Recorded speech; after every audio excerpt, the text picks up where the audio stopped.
society with this system. It's very difficult to survive now. آپ کچی مستی کے دور کی باتیں اپنے نوجوانوں کو بتاؤ گے یہ تو بہت پیچھے رہ جائیں گے. ترقی کرنے دو ان کو, اوپن مائنڈ ان کو چلنے دو. ایک بہت بڑا ہاسپٹل ہے پاکستان کا, وہاں ڈاکٹرز کے اجتماع میں یہ بات ہوئی تھی. ڈاکٹر صاحب نے کہا کہ جناب آپ دعوت اسلامی والے نوجوانوں کو داڑیاں رکھا دیتے ہو, امام میں سجا دیتے ہو اور کہتے ہو بس قرآن پڑھو, شریعت پہ چلو, ان کو ترقی کرنے دو. ہم نے کہا ترقی سے کس نے روکا ہے؟ اسلام ترقی کا مخالف نہیں ہے. اسلام ٹیکنالوجی میں آگے بڑھنے سے نہیں روکتا, ریسرچ میں آگے بڑھنے سے نہیں روکتا. میں نے کہا دیکھو اتنی جدت آ گئی. میں نے چلے ڈاکٹر صاحب ایک بات کرتے ہیں. کہا جناب سرجری کا ایسا جدید نظام آ گیا ہے, آنکھ کھلے بغیر آپریشن ہونے لگا ہے. ایک فیکو سسٹم آ گیا, ریس کا سسٹم آ گیا, آنکھ چیرے بغیر آنکھ کا آپریشن ہو جاتا ہے. اور جو وہ مختلف قسم کی سرجری کے طریقے آ گئے, انڈوسکوپی آ گئی, مختلف طریقے آ گئے. کہ جناب اتنی تحقیق آ گئی, ریسرچ آ گئی, دیکھو تو صحیح. میں نے کہا ہم لوگ ترقی اور ریسرچ کی تو مخالفت کرتے نہیں, لیکن آپ کہتے ہیں چلے ایک بات کرتے ہیں. میں آپ کے پاس ایک ایسا پیشنٹ لے کر آؤں جس کی آنکھ میں ایک سریا یا لوہا لگ گیا, کیل یا سریا لگ گیا. ہم نے وہ لوہا باہر کھینچا, آنکھ باہر آ گئی, ڈیلا باہر آ گیا, رخسار پہ آنکھ بہ گئی, ہاتھ پہ آنکھ لے کر آئے اور میں کہوں ڈاکٹر صاحب کوئی میڈیسن لگاؤ اور فوراً جوڑ کے اس کو ٹھیک کر دو. آنکھ اندر رکھو, 21ویں صدی میڈیکل سائنس کا عروج کا دور ہے. آنکھ اندر رکھو, کوئی میڈیسن لگا کے اس کو ٹھیک کر دو. ڈاکٹر سے کہتے ہیں اٹس امپوسیبل. میں نے کہا 21ویں صدی جدید ٹیکنالوجی کا دور, آپ کہتے ہیں اٹس امپوسیبل, یہ ناممکن ہے. ابھی تو میں نے میڈیسن کی بات کی ہے. ڈاکٹر صاحب میں نے لعاب کا تو کہا ہی نہیں ہے, میں تو اتنا کہا ہے کہ میڈیسن لگا کے جوڑ دو. میں نے کہا جناب ڈاکٹر صاحب میں نے تو میڈیسن کا کہا ہے, میں نے لعاب کا تو ابھی کہا ہی نہیں تھا. میں آپ 21ویں صدی میں بیٹھ کر جس بات کو امپوسیبل قرار دے رہے ہیں نا, اور جن کا ہمیں آپ کہتے ہیں کہ ان سے متاثر ہو جاؤ, تو آپ کو میں 5ویں صدی کی بھی بات بتاؤں جن سے ہم متاثر ہو چکے ہیں. کہتے جناب 21ویں صدی میں ہم اس بات پر ابھی تک نہیں پہنچے کہ کوئی میڈیسن لگائیں اور نکلی آنکھ کو فوراً جوڑ کر دیکھنے والا کر دیں. میں نے کہا احد کا میدان تھا, جنگ احد میں صحیح بخاری میں حدیث ہے جس کا خلاصہ عرض کر رہا ہوں, اور بہت ساری حدیثوں میں بدر کا بھی ذکر ہے, احد کا بھی ذکر ہے. احد کے میدان میں حضرت قتادہ کی آنکھ میں تیر لگا, تیر واپس کھینچا, آنکھ باہر آ گئی, ہاتھ پہ آنکھ لے کر آئے, عرض کیا آقا میری آنکھ ضائع ہو گئی. فرمایا قتادہ اگر تو کہے تو تیرے لیے جنت کی دعا کر دوں. یہ آنکھ مانگنے گئے, آگے جنت بٹ رہی ہے. نہ نہیں کی جنت کی. عرض کیا آقا جنت اگرچہ بڑی پیاری نعمت ہے, مگر میری بیوی کو میرا کانا ہو جانا اچھا نہیں لگے گا.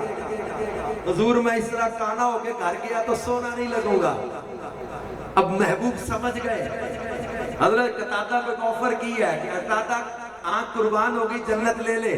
یہ کہتے جنت اگرچہ بڑی پیاری نعمت ہے, نہ اس کی بھی کوئی نہیں. اس کو ہمارے بزرگ اپنے الفاظ میں کہا کرتے ہیں کہ سونیا آنکھ میں منگی میری طلب تے عطا کر دیو, جنت اپنے کرم نالی عطا کر دیو. فرمایا قتادہ جنت, عرض کیا جنت اگرچہ بڑی پیاری نعمت ہے, نہ نہیں, لیکن میری بیوی کو میرا کانا ہونا اچھا نہیں لگے گا. سمجھ گئے, آنکھ لی, اندر رکھی, اوپر میرے پیارے نبی صلی اللہ علیہ وآلہ وسلم نے اپنا لعاب دہن لگا دیا. راوی کہتے خدا کی قسم پتہ ہی نہیں چلتا تھا کہ آنکھ میں تیر لگا بھی تھا کہ نہیں لگا تھا. ہمیں ان کی طرف دیکھنے کو کہتے ہو, ہم پھر بعد میں جملے دہرا رہا ہوں. We are not against this research and technology. ہم ریسرچ اور ٹیکنالوجی کے مخالف نہیں ہیں, مگر ہمیں ان سے متاثر مت کرو جو چاند پہ جانے کا دعویٰ کریں. اگر چاند پہ جانا تمہیں کمال لگتا ہے تو پھر چاند پہ جانا کون سا بڑا کمال ہے. چاند کو انگلی کے اشارے سے قدموں پہ لانا کمال نہیں نظر آتا. تم ان سے متاثر ہو جو چاند پہ جانے کا دعویٰ کر رہا, ہم ان سے متاثر ہیں جن کے اشارے پہ چاند ٹکڑے ہو گیا. اور یہ بات میں ہی نہیں کہہ رہا, انجیل برنباس کے اندر یہ الفاظ لکھے ہوئے ہیں.